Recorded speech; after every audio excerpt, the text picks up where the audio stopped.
الرحمن علم القرآن خلق الإنسان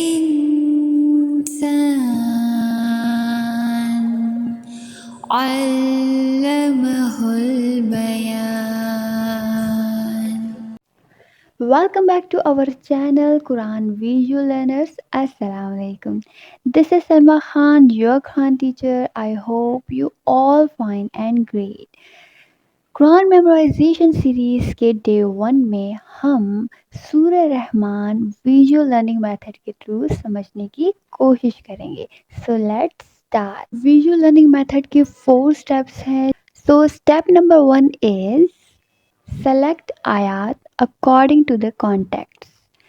हम आयात को कॉन्टेक्स्ट के बेसिस पर सेलेक्ट करेंगे.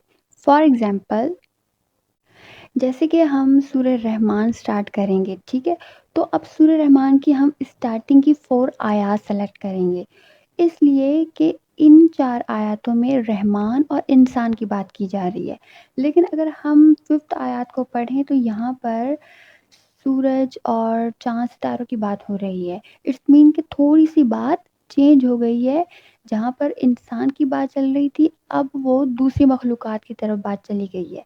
तो यहाँ पर कॉन्टेक्स्ट चेंज हो रहा है, तो हमें कॉन्टेक्स्ट के बेसिस पर आयात सेलेक्ट करनी है. अब स्टेप नंबर 2 में हमने जो आयात सेलेक्ट की हैं उनको हम इमेजेस के थ्रू समझने की कोशिश करेंगे, क्योंकि हमारा ब्रेन जो चीज़ देखता है यानी जो पिक्चर्स देखता है उसको फ़ौरन पिक कर लेता है. तो हम इमेजेस के थ्रू इन आयात को समझने की कोशिश करेंगे. एंड देन हमारा स्टेप नंबर 3 होगा कि जिन आयात को हमने समझा है उनकी अब हम तिलावत सुनेंगे, ताकि हमारी जो प्रोनाउंसिएशन है, जो अल्फाज की जो अदायगी है, वो इम्प्रूव कर सके. अब लास्ट हमारा स्टेप होगा build mind map of complete सूरा.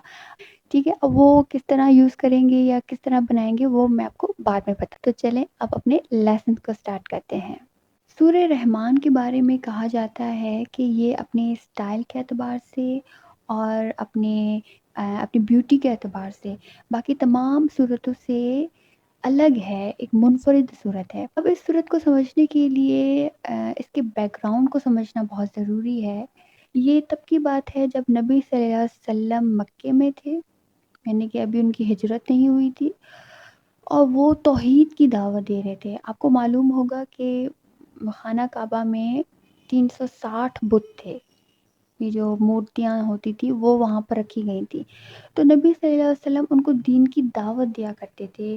बार बार मुख्तलिफ आयात से उनको याद दहानी करवा रहे थे कि एक अल्लाह ही को अपना कारसाज मानो और बाकी तमाम को इसके साथ शरीक ना करो. अल्लाह ही को सुपीरियर जानो. हर पावर यानी कि तमाम पावर उसी के पास है और किसी के पास नहीं.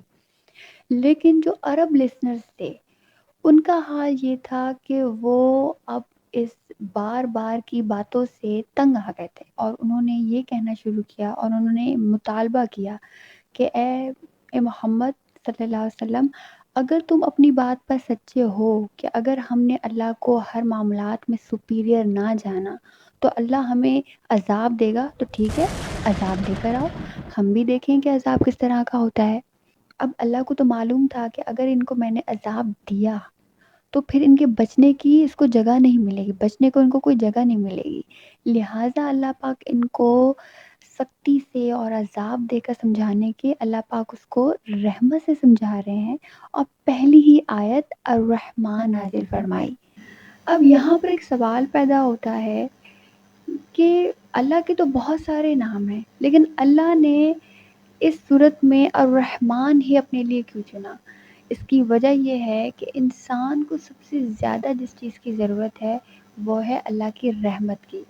हमें अगर अल्लाह पाक ने अच्छा खाना दिया है, अच्छी फैमिली दी है, अच्छा घर दिया है, अच्छी सेहत दी है, तो ये सब क्या है? अल्लाह की रहमत है. और अर्रहमान अल्लमल कुरान, और ये अल्लाह की रहमत है कि उसने हमें कुरान जैसी किताब अता की. قرآن میں وہ ساری باتیں بتائی گئی ہیں جو کہ ایک انسان کی زندگی گزارنے کے لیے بہت ضروری ہے۔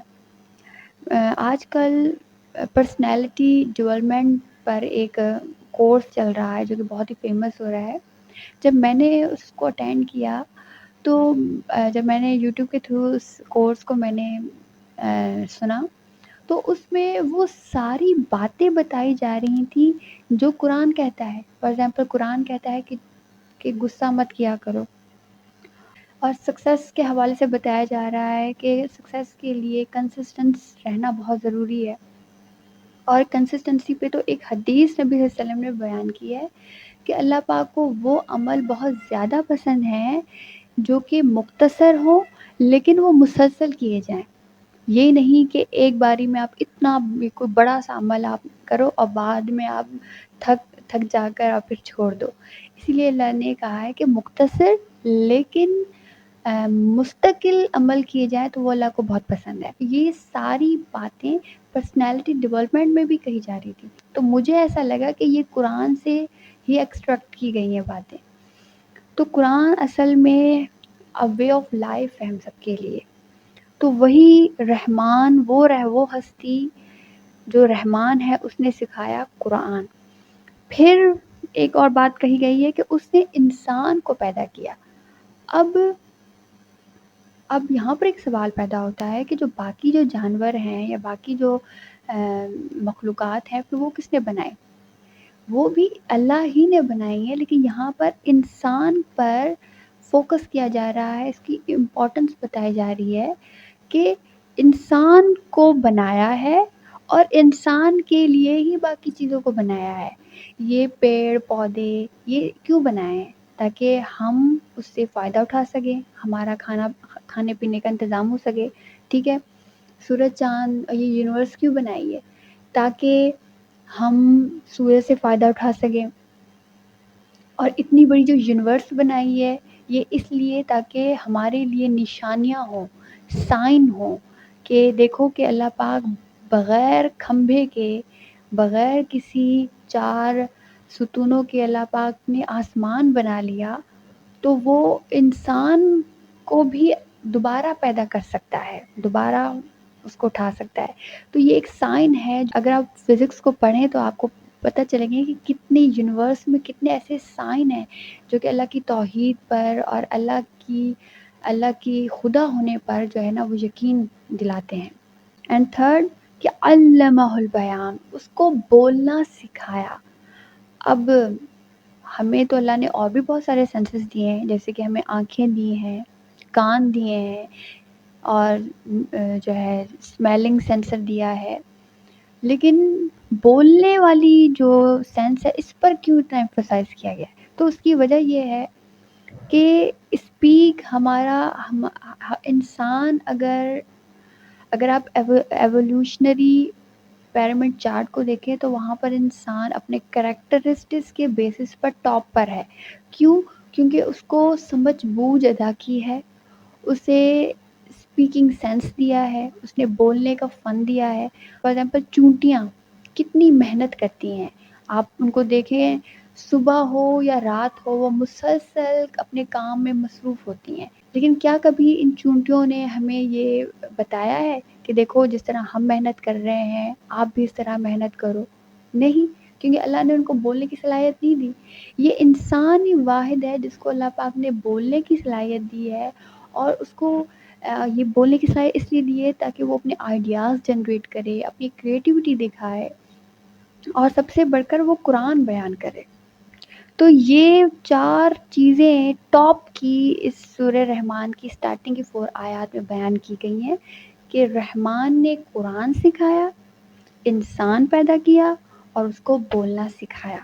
آئی ہوپ آپ سمجھ گئے ہوں گے۔ اب چلتے ہیں ہمارے ریسائٹیشن کی طرف۔ الرحمن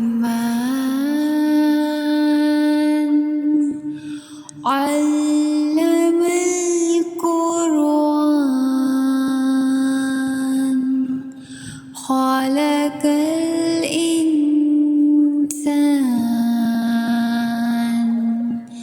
علمه البيان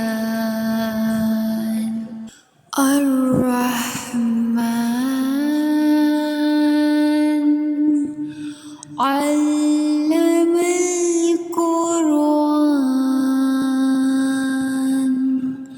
خلق الإنسان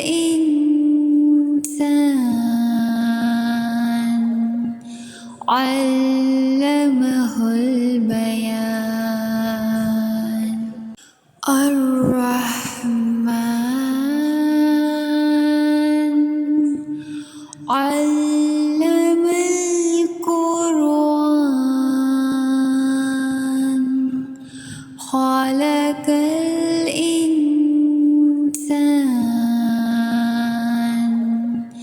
علمه البيان الرحمن علم القرآن خلق الإنسان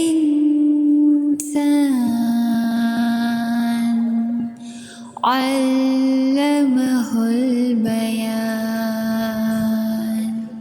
الرحمن علم القرآن خلق الإنسان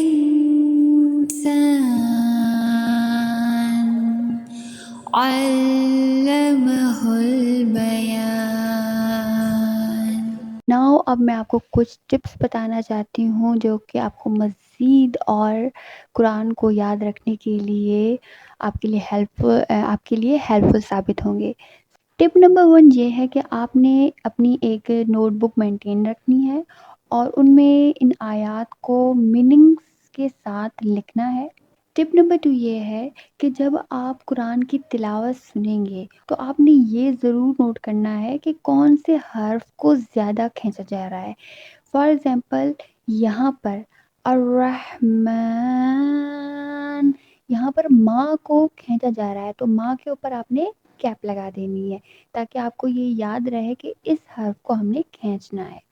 इसी तरीके से अल्लमल कुरान, अब यहाँ पर देखिए आ को खींचा जा रहा है तो आ के ऊपर आपने कैप लगानी है। खलकल इंसान, और यहाँ पर देखिए इन को भी खींचा जा रहा है और सा को भी, तो आपने इन दोनों पर कैप लगानी है। अल्लमहुल बयान, अब यहाँ देखिए या को खींचा जा रहा है तो आपने या को कैप लगानी है। ठीक है। नाउ टिप नंबर 3 ये है कि आप हर नमाज की हर रकत में इन 4 आयातों को रिपीट करेंगे। ठीक है, यानी कि जो भी आयात आप सीखेंगे उनको आपने नमाज में ही रिपीट करना है। अब इसका देखो, अब आपने ये नहीं सोचना कि भाई मैं अटक-अटक के पढ़ूँगा तो मेरी नमाज सही होगी या नहीं।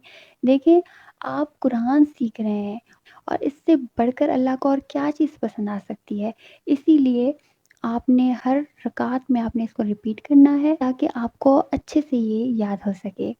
आई होप आपको मेरा ये लेसन अच्छे से समझ आ गया होगा और मैं अल्लाह से दुआ करती हूँ कि अल्लाह पाक मेरे लिए कुरान को बयान करना और आपके लिए कुरान समझना आसान फरमा दे। आमीन।